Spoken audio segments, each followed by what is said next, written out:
el programa de hoy, que viene muy entretenido. Ya les dije que íbamos a tener invitados y mi primer invitado es lo más entretenido que hay. Lo único que he hecho con él antes es un almuerzo juntos en televisión, pero te he visto mucho, me entretiene mucho verte porque además yo sé que eres una persona muy conocedora, muy Beatlemaníaco, tengo entendido, conocedora de esa época, porque además tú estuviste muy de cerca con la música. Enrique Evans, buenas tardes y bienvenido. Muchas gracias por invitarme al malón este. ¿Ah? Se hacían malones en esa época, yo no sé qué trajeron, yo traje una piscola, pero aquí me dieron una agüita mineral. Claro, porque como todavía el programa se hace en la tarde, entonces a partir de las 21:30 vamos a poder tomar lo que tú dices. Bueno. Sí, pues, y esto es como, mi abuelita todavía tiene una Blaupunkt. ¿Te das cuenta de esas que se demoraban cuánto? Tú la prendías y de ahí a poder escuchar. Tenía algo. que calentarse el tubo. Exactamente. Y a veces no se calentaba el tubo. Claro. O sea, había que empezar a cambiar de radio. Claro. Era muy entretenido. Lo pasábamos bien. ¿Tú lo pasabas bien en esa época? Sí. Y ahora también. Sí, se nota. Se nota, eres un hombre muy alegre. Dime, como buen Beatlemaníaco, ¿qué pasaba contigo con la aparición de los Rolling Stones? ¿Te gustaban los Rolling Stones? Sí. El otro día se acercó un señor ahí en el centro y me dijo, oiga, don Evan, ¿por qué no hace algo con los Rolling? Entonces me llamó la atención porque él era un señor humilde, se notaba eso. Entonces le dije, ¿y por qué a ti te gustaban los Rolling? Porque además que no diga los Rolling Stones, sino que diga los Rolling, era como una... Él tenía una cierta familiaridad. Claro. Entonces me dijo, mire, porque hay dos grupos, los Beatles y los Rolling. Y usted no ha hecho nada de los Rolling. Y hay historia para atrás. Y me empezó a dar una serie de datos que eran muy interesantes, que yo desconocía de los Rolling Stones. A mí me gustaba la música que hacían. ¿Cuáles eran los programas que tú hacías para la gente, los chiquitines que están viendo el programa? El programa fue Los años 60 con los ojos de los Beatles. Ya. Y fueron 10 capítulos tratando de seguir en la pista a la historia de los 60, teniendo como protagonistas a los Beatles. Porque sin tratar de ser un fanático empedernido, yo realmente estoy convencido que los 60 fueron la década del cambio.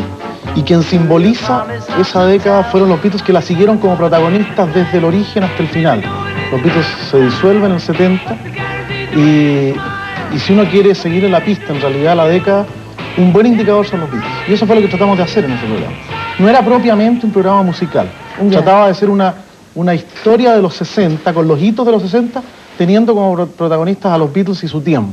Exacto. Y en eso nos entretuvimos. Yo no tengo idea en realidad cuándo grabaron Love Me Do, pero sí podría, creo, entender por qué los Beatles tuvieron importancia política en la Inglaterra del 63 o del 64, o por qué Lennon tenía importancia en el 67 más allá de Inglaterra, y por qué tenía un cierto liderazgo mundial. Y esa parte me ha entretenido más. Yo para la fecha y yo soy malo. Las estadísticas. Sí, no soy de estadística. Yo tampoco, así que vamos a escuchar un poco de música ya que estábamos hablando de los Beatles y de los Rollings. Los Rolling. Los Rolling. Primero los Beatles nos van a traer I Wanna Hold Your Hand. Qué bonito. Precioso. Y The Rollings nos traen Time Is On My Side. Bueno también. Vamos a recordar entonces.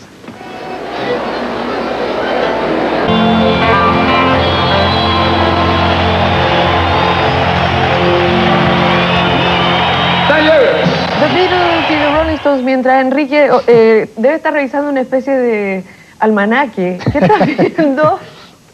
Es que hay una... Para mí Philip Norman, que es un periodista inglés, es el intérprete más agudo de los Beatles y su tiempo. Y hace una especie de... ¿Parangón? De parangón entre los Beatles y los Rolling Stones en Estados Unidos. Porque cuando Brian Epstein empezó a tratar y George Martin empezó a tratar de poner a los Beatles en Estados Unidos, los norteamericanos le decían, pero ¿cómo nos van a vender ustedes rock and roll si nosotros inventamos el rock and roll? Ustedes dedíquense a Shakespeare. Entonces rock and roll es un cuento nuestro. Entonces el otro insistente y le daba con la cosa y le daba con la cosa. Finalmente compusieron la canción, ahora se me va a olvidar cuál es, pero fue una canción distinta de las primeras para el mercado americano. Y si no me equivoco es I Want to Hold Your Hand. Y si Mario anda por ahí se podrá... ¿Sí? Es I Want to Hold Your Hand. Y esa fue una canción compuesta pensando en el mercado americano. Y se empezó a escuchar de una manera bastante casual porque una azafata de la BOAC, de la British Overseas, lo llevó y se lo entregó un amigo en Detroit, un disc jockey, y lo empezó a tocar y la gente empezó a decir, ¿qué esto? ¿De dónde salió? Así que fue de una manera muy fortuita que los Beatles entraron entre Pascua y Año Nuevo del 63 en el mercado americano con una fuerza impresionante. Oye, y el programa para entrar en esa época era como el Sábado Gigantes de acá sería como el Ed Sullivan, The ¿no? Ed Sullivan Show. Claro, aquí ese caballero que no tengo idea cómo, porque de carisma físico cero, ¿no? Era un señor así como Sí. con una jiba muy... Mi suegra lo imita muy bien, pero... Sí, con un sí, puchero colgando. Al final dice, porque lo empiezan, en la primera presentación, tenían, qué sé yo, 5 minutos, y le habían pagado una porquería, como tuvo $300. Ya. Entonces, tocaban 2 canciones y la gente empezó a gritar. Entonces el tipo dijo, no podemos, dijo, ya al final ya, que sigan. Y siguieron, y como él era muy espontáneo, Ajá. dijo, ya, que sigan, se acabó el cuento. Claro, con esa gracia que caracterizaba a Ed Sullivan. Oye, también durante los 60 comenzó a gestarse el famoso hippismo, ¿no? Los hippies. Fue en San Francisco, California, y muchos se vieron envueltos. En la música también muchas cosas cambiaron. ¿Y cuál es tu apreciación de cómo se vivió el hippismo en el exterior y en nuestro país? A ver, ¿tenemos harto tiempo? acuérdate. Sí, dale. Es que el hippismo, a mi juicio, tiene una relación íntima con el tema Vietnam. En primer lugar, el hippismo tiene como su mentor ideológico al doctor Timothy Leary, que era un profesor de física de la Universidad de Harvard. Y él empezó a trabajar con un grupo de alumnos sobre las propiedades de determinadas drogas, como el LSD, en el sentido de que el hombre ocupaba una parte muy ínfima del cerebro y que a través de experimentos con el LSD era posible ampliar la capacidad cerebral y la posibilidad de soñar. Él fue expulsado de la Universidad de Harvard y paralelamente el tema Vietnam empezaba a ser cada día un tema más complicado dentro de la sociedad americana. Claro. La deserción de jóvenes que tenían que ir al servicio militar fue enorme, así que se juntan estos dos elementos, un señor como Timothy Leary buscando a través de la droga y con énfasis, es decir, con influencias de El Mundo Feliz de Aldous Huxley y todo ese tipo de literatura, pretendiendo que a través de la droga podía, de buena fe, hacer algo en beneficio de la creatividad humana. Y por otro lado, este fenómeno político tan complicado dentro de la sociedad americana, que es la guerra de Vietnam, y lo que les molestaba a los yanquis, una guerra que no sentían propia.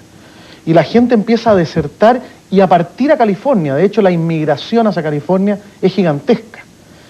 El hippismo se concentra a finales de los 60 en California, pero no nace en California, por lo menos desde mi perspectiva.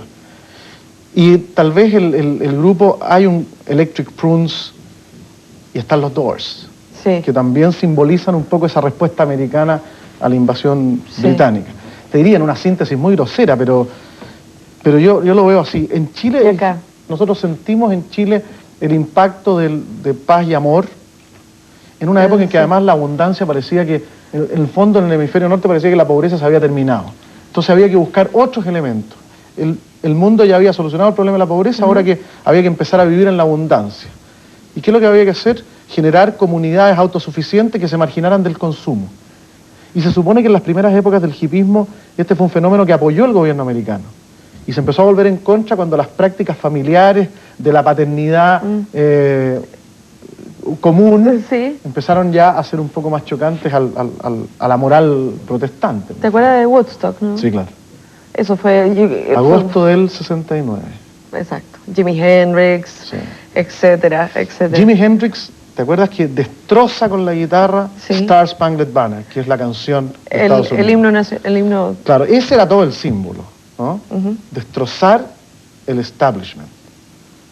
Hoy día estamos todos reciclados. Perfecto para presentar los próximos dos temas, porque tenemos al grupo Santana, con Black Magic Woman, Mujer de Magia Negra. Tiene problema en la mano ese tipo. Sí, creo que tiene como 17 dedos en cada mano. Sí. Y también tenemos a Joe Cocker con su versión maravillosa del tema With a Little Help from My Friends. Así que a recordar, muchachos.